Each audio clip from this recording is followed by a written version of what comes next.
bersyukur, maka yang namanya fisik ini akan menjadi sehat. Loh, kenapa kok sehat? Nah, karena otak ini kalau tenang ini hormonnya, kondisi tubuh kita ini jadi homeostasis.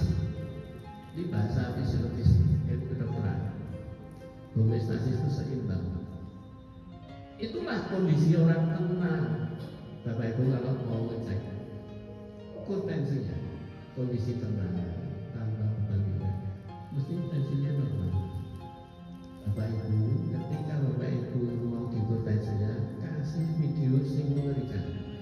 Nah, tadi diukur sama tenang, terus tonton video sing medeni. Dah, misalnya terus diukur, mesti darahnya naik. Betul atau tidak? Sepeda. Jadi kalau kita ini nggak tenang, rusak apa ini? Ya, Rick Hansen mengatakan, kalau kita ini 5 menit nesu, organ biologi kita itu rusak 18 jam. 5 menit. Sudah sengaja nesu 5 menit, insya Allah organ-organ yang itu rontok 12 jam. Nah, jadi kalau kita ini syukur, ini orangnya qanaah, menikmati betul apa yang dia peroleh, apa yang dia ada. Ini loh, regensi. Jadi kalau kita bersyukur itu melakukan treatment otak kita agar menjadi balik, homeostasis, tensi normal, gula darah normal, kolesterol normal, mergane wong rumet niku mergo saking mriki kalih mriki. Betul. Ayat Quran surat Al-Baqarah. Betul? Bagaimana kok cara bersyukur itu? Sing sak penane bersyukur sing kepiye? Jadi, maka bersyukur itu yang pertama adalah bersyukurnya mindset. Mindset ini yang harus kita lewat bila diberi amanah atau tugas, tetapkan tujuan terbaik, maka kita harus punya yang namanya Nobel Purpose. Nobel Purpose. Apa itu Nobel Purpose? Tujuan mulia. Jadi sebuah kemuliaan yang kita akan masukkan ke otak kita. Nah, saya diberi amanah Pak Iwan. Patri 1 tahun 13 konten modal.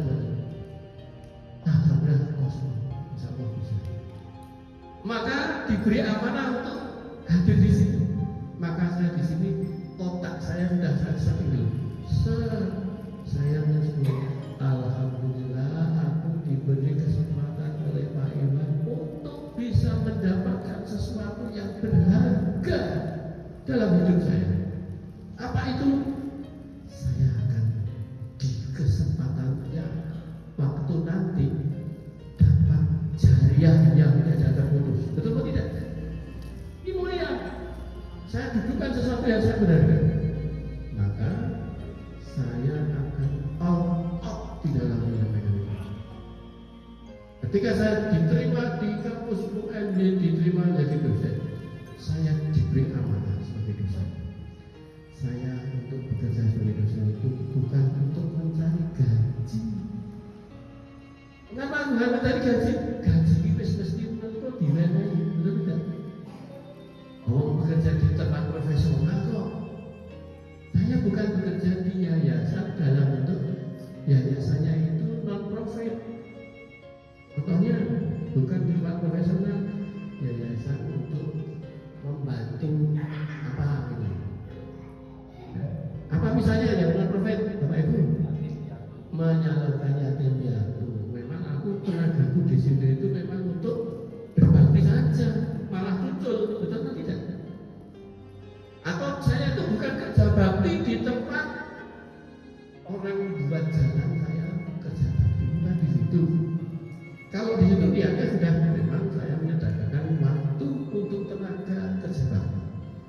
Itu menerapkan itu.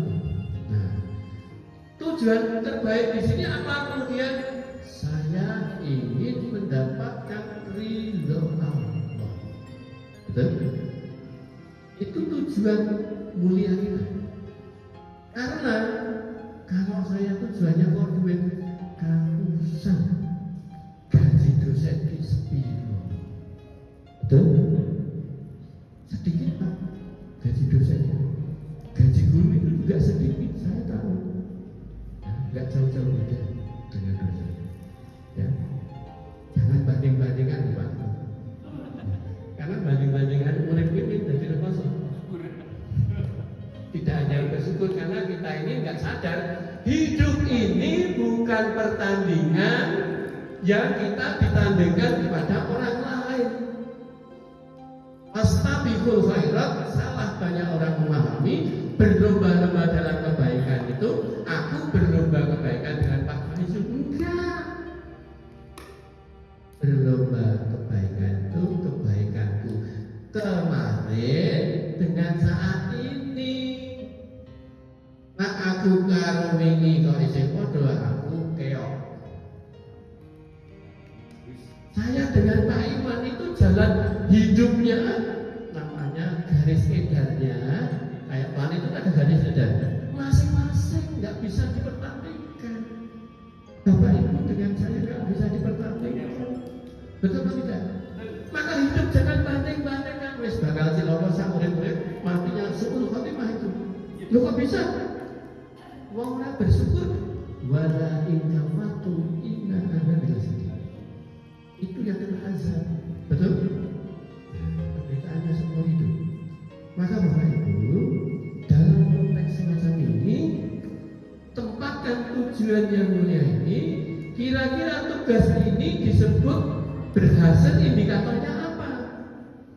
Saya ini ketika diberikan kepada Bapak Ibu tugas menyampaikan materi ini, indikatornya bukan dalam bentuk yang bisa saya lihat.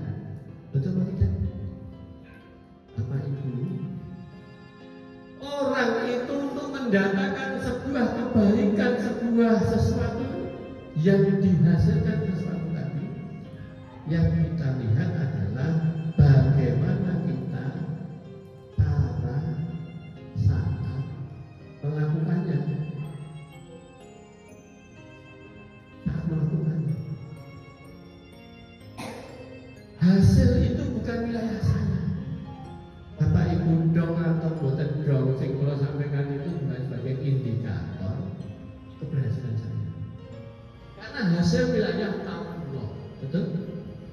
Saya cuma menampilkan sebuah hal yang maksimal mentok dari saya itu bisanya sampai kebaikan yang saya bisa itu. Hasil wilayah Allah, bukan wilayah saya. Jadi kalau ada murid saya pintar itu, saya sino, bukan akibat saya.